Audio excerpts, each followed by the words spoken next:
Fala pessoal, tudo certo? Eu vou começar uma série de vídeos agora no YouTube que vai ser desmitificando alguns posts de alguns colegas ou de blogueiros também falando sobre nutrição, sobre bioquímica, sobre fisiologia.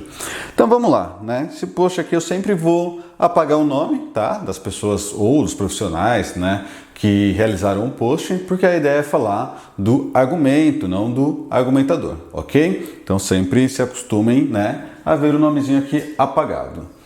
A pergunta gerada foi: posso comer frutas na low carb? Bom, vamos dar uma olhadinha no texto, né? Nós não evoluímos consumindo a quantidade de frutas que se consome hoje. Antigamente, frutas eram alimentos raros, que dependiam de sazonalidade e o ser humano não tinha tanto acesso à alta quantidade de frutose, o açúcar das frutas. Isso aqui está meio certo, ok? Bom, hoje, de uma maneira populacional, o nosso consumo de frutas não é tão alto. O consumo de frutose que é alto, são coisas diferentes. Onde que a gente encontra a frutose, por exemplo, né? Na sacarose, que é aquele açúcar adicionado, ok? Sacarose é a junção de glicose e frutose, e nós temos no próprio açúcar de mesa, ou nos alimentos ricos em sacarose, alimentos ultraprocessados. E esses alimentos ultraprocessados também têm xarope de frutose, né? Refrigerante, por exemplo. As frutas, apesar do nome, não tem tanta quantidade de frutose assim. Se você pensa numa banana, que é uma fruta com mais carbo, vai ter ali 5 a 8 gramas de frutose em 100 gramas de banana, né? Uma banana já grande. Agora, se você pensa num refrigerante, você vai ter 3 vezes mais do que isso, né? Logo, a gente não pode pensar em frutas como fontes muito altas de frutose, ok? Alimentos ultraprocessados têm muito mais. Bom, dependia-se de sazonalidade, mas também da região, né? Então, regiões mais frias ou não, regiões ali onde a gente tinha, né, uma questão mais propícia para a geração de frutas, países tropicais, por exemplo, ok? E outra coisa, o que a gente fazia antes não importa muito, né? Quando a gente pensa na saúde de agora, a gente tem que pensar nos dias atuais. Bom, aqui uma fruta tem pouca frutose comparada ao seu volume, ok. Mas se você come muitas frutas doces todo dia, isso faz diferença. O que os estudos mostram é que se você consome muita frutose dentro de um ambiente de excesso de calorias, né? Então uma dieta ali com mais calorias ingeridas do que eu gasto, aí você tem problema. O que seria excesso de frutose nos estudos, né? Primeira coisa, você tem que ter, né, uma maior ingestão calórica, ok? Frente ao gasto. Segunda coisa, você vai ter que ter pelo menos, né? Claro que isso é uma média nos estudos, não dá para levar para todo mundo esses dados, mais de 100 gramas de frutose ao dia. Então, gente, isso aqui dá quase quilos de frutas, né? Pensando numa grande variação, banana, morango, maçã, laranja, tá? Dá quase quilos. Você poderia comer 6 aqui bananas, por exemplo, que você não vai ter um excesso de frutose, tá? E vamos combinar que, dada a epidemia da obesidade, tanta coisa que faz a gente ganhar peso, a gente não vai culpar frutas, não faz sentido, ok? O perigo não está naquilo que vem da natureza, sino que a indústria nos vende, como sucos concentrados, néctar, cerveja, refrigerante, ketchup. Ótimo, perfeito, né?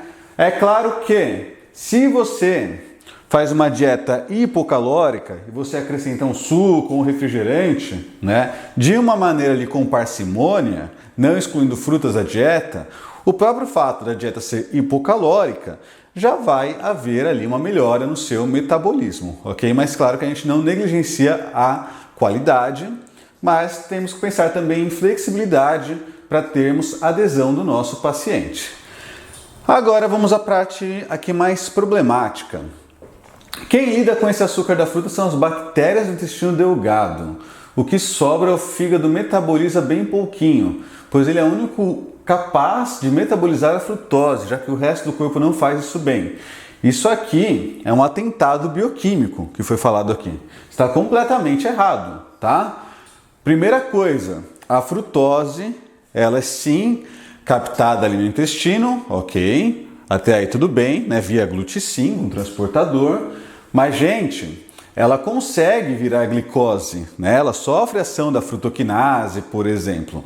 O que acontece é que quando você tem um excesso de frutose numa refeição, uma parte vai para o fígado sim, um excesso de frutose na refeição. Mas é claro que não é que quem lida com tudo são as bactérias do intestino delgado, não. Só que está completamente errado, ok? Outros tecidos, outras células também lidam, já que a frutose é convertida em glicose, tá? Bom, no fígado, né? O que a gente vai acontecer? Em excesso no fígado, essa frutose, ela, primeira coisa, vai virar energia, tá? Ela é convertida em glicose e vira energia. Segunda coisa, vira glicogênio hepático. Então, é o acúmulo ali de carboidrato no fígado. Isso não é gordura, acumulou como carboidrato, ok? Isso aí é importante para períodos em jejum, por exemplo, né? Onde o fígado vai usar esse glicogênio para produzir glicose, para manter tua glicemia, tua glicose no sangue estável. Depois disso, o fígado vai converter essa frutose em ácidos graxos, tá? Então, primeiro vira energia, né? Ó, que a gente tá falando de excesso calórico, tá? Depois vira glicogênio, depois ácidos graxos, tá? Gordura. Quando eu tenho 3 ácidos graxos, o fígado junta com mais uma molécula de glicerol, tá? E aí, ele vai fazer uma molécula de triglicerídeo. E ele vai transportar esse triglicerídeo para o tecido adiposo, tá? Então, olha que interessante. Quem lida com esse açúcar da fruta são as bactérias do intestino delgado. O que sobra, o fígado metaboliza um pouquinho, pois ele é o único órgão capaz de metabolizar a frutose. A frutose age no tecido adiposo. Mas como assim? Como que ela age aqui se o fígado é o único capaz? Não faz sentido esse texto, né? De qualquer maneira, o que acontece é que o fígado, quando há excesso de frutose, faz triglicerídeo e esse triglicerídeo vem para o tecido adiposo, ok? Não é necessariamente parte visceral, tá? Isso depende da resistência à insulina do indivíduo, do grau de gordura central que ele já tem, do total calórico. Então não é necessariamente tecido adiposo aqui visceral, né? Mais relacionado a órgãos, tá? Isso está errado, ok? Quando que vai ser visceral? Quando eu tiver tanto triglicerídeo produzido aqui no fígado, que esse triglicerídeo produzido no fígado vai se sobrepor à capacidade de transporte. Aí não vai para o tecido adiposo, aí fica no fígado. Aí tá mais relacionado às vísceras, ok? Então não é principalmente visceral. Aumentando a inflamação e produção de hormônios que pioram a resistência à insulina. Tá, não são bem hormônios aqui, são citocinas, mas tudo bem, né? Mas lembrando, isso aqui é só quando você tem um excesso tão grande de triglicerídeo que acaba a capacidade de transportar para o tecido adiposo ali subcutâneo, né? Abaixo da pele, ok? A frutose age no cérebro diminuindo a saciedade, tá? Na verdade, não é bem isso, né? A frutose, ela não estimula insulina, ok? Ela não estimula. Quem que estimula a insulina? A glicose. E a insulina, ela diminui a saciedade, né? É claro, quando o indivíduo tem resistência à insulina, aí isso não vai acontecer, né? Aí, obviamente, resistência à insulina, a insulina não vai estimular também a saciedade. Então não é que a frutose diminui a saciedade, é que ela não estimula, são coisas diferentes, tá? Então a pessoa acaba comendo mais e tendo menos controle sobre a quantidade que ingere. No entanto, gente, uma variável muito importante para a saciedade e saciação, que é aquele período pós-prandial, né? Acabei de comer o alimento, por exemplo, é o volume do teu prato, né?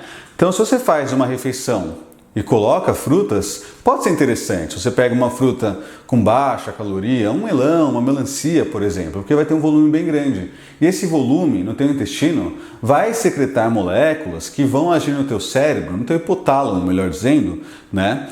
E vão agir sinalizando saciedade, ok? Então não pensem apenas a frutose não dá saciedade. Você não está comendo na fruta apenas a frutose. Lá tem glicose também, lá tem fibras, lá tem um volume alimentar, tá? No fígado, ela tem 2 destinos, ou vira gordura ou vira ácido úrico. Completamente errado, completamente. Essa é a pior parte, tá?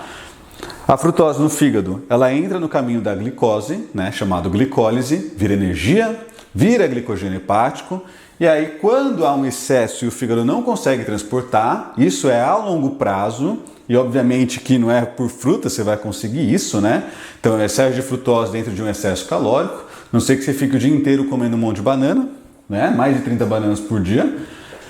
Quando isso acontece, aí sim você acumula gordura no fígado e aí você produz ácido úrico sim, ok? Via IMP, tá? Bom, algumas pessoas têm gota pelo excesso de frutose, né? É verdade, mas não é frutose da fruta, né? As frutas raramente são grandes fontes de frutose na nossa dieta, é mais alimento ultraprocessado mesmo, tá? Então ninguém pode comer fruta? Claro que pode, porém as pessoas perderam a noção. As pessoas perderam a noção em comer frutas, são as frutas as grandes responsáveis pela epidemia da obesidade? A gente vai pedir um iFood, a gente pede AMV, por exemplo, 3 bananas e 5 morangos? É óbvio que não, né? Se você é magro, saudável, não tem alteração no fígado, pode comer fruta, mas não 8 por dia. Depende da fruta. Se eu como 8 morangos por dia, não vai ter nem 50 calorias. Se eu como 8 bananas por dia, vai ter ali mais ou menos 450 calorias, né? Claro que depende do tamanho da banana, ok? Se eu estou em déficit calórico, gente, eu estou numa dieta high carb, né? É claro que é interessante eu comer bastante fruta. Eu estou querendo ingerir mais calorias. Não necessariamente precisa ser 8 frutas, mas vamos pensar em alguém que tem um alto gasto, né? Um atleta, por exemplo, gasta 3.000 calorias por dia, ou até mais, ele vai ingerir 2.500.